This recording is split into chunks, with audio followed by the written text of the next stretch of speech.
Hi guys, we're Maria and Jared, and we spent this summer traveling around Europe in our campervan, Betsy.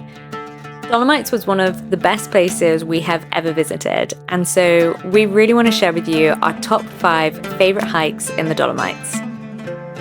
The number one hike may surprise you because it was more of a 10-minute walk. It was a crazy scramble, but it did give us some of the most breathtaking, craziest views on the trip. There's so many beautiful hikes in the Dolomites, and this is the top 5 out of the ones that we've done. So let's start with hike number 5, Passo Ghiao. In awe of this place, it has epic scenery everywhere you look. We stopped in the Refugo restaurant and I had my first apple strudel. I can now say I've eaten apple strudel on so many hikes in the Dolomites, and this place was actually my favourite. We stayed for both sunrise and sunset and stayed the night in our campervan. We were surrounded by lots of other campers, and it helps you feel really safe and everyone's really welcoming, and it's so nice to wake up to such beautiful scenery. About a 5-minute walk from the restaurant are these beautiful white stone steps that lead you to the viewpoint of Mount Raggluesa. My poor pronunciation of all of these places, I will write down the names so that they're easy to find on Google.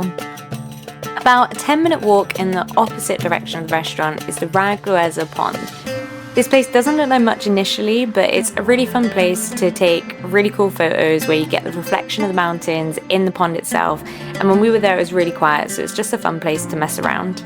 You can combine this hike with other hikes in the area like Chikitori. This place has so much history, and we're going to do another video that talks about this place more. Hike number 4, Lago di Serapis. This place is out of this world. The lake is truly stunning for its turquoise blue colour.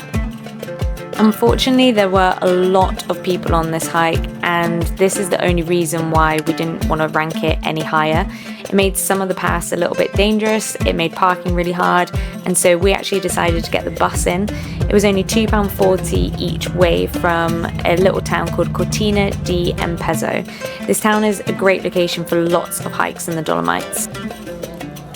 Start the hike in a wooded walk, but there's soon a break in the trees to get these beautiful mountain views. The whole hike takes about 13.2 kilometers, which is about a 4-hour walk. It actually took us a lot longer than this because we decided to stay a while at the lake. Towards the end of the hike, there's lots of narrow paths, rickety steps, and big drops, so it may not be suitable for you if you are afraid of heights.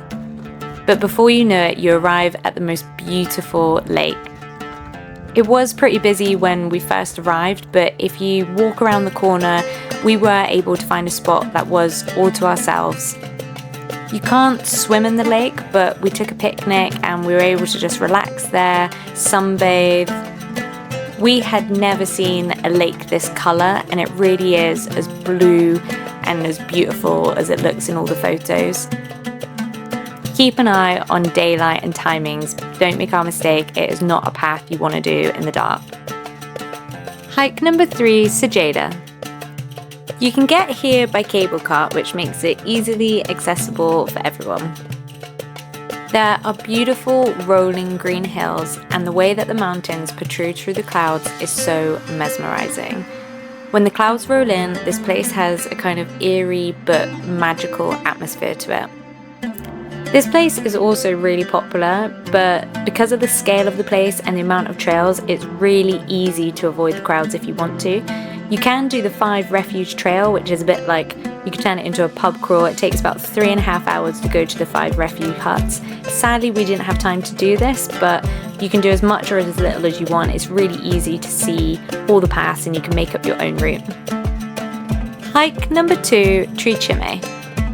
There is so much to see here, from dinosaur footprints, fallen angels, tunnels from the war, and outstanding sightings of the 3 peaks. This place oozes history, but also outstanding views everywhere you look. This place was so nearly our number 1. There's also a few refugios here, so it's possible to do a pub or cake crawl, giving lots of opportunity to rest and take in the views. You can venture off the main path to go into these Wild War tunnels where they literally take you into the mountain. It gives you stunning views, and we've said that we really want to return here to do the Via Ferrata. This is a photo taken from one of the famous Instagram spots from one of the caves, but it was really busy there, so you can actually find more secluded caves that also give you really epic views of the three peaks. Like Cicada, the scale of this place makes it really easy to avoid crowds if you want to, but you can combine this place with other famous Instagram spots like Cardini Misurni. You can park in Trichimi, which costs $45 per campervan, and I think it was £30 per car. We strongly recommend go as early as possible because the car park gets full really quickly. We actually stayed right outside, about 5 minutes from the entrance, in a free parking spot which is now on park for night, and you get these beautiful views of the lake. So finally, our hike number 1 was Tofana. We were shocked that we didn't see this hike on social media, and we wondered if this may be due to how dangerous it is. Hike is a bit misleading because if you take the cable car, it makes the walk at the top about 10 minutes. You basically arrive at a restaurant with a huge outside sitting area that gives you outstanding 360 views of multiple mountain peaks. There's also an option to do a Via Ferrata here, or the small walk, which is about 10 to 15 minutes to the summit of Tofana di Mezzo.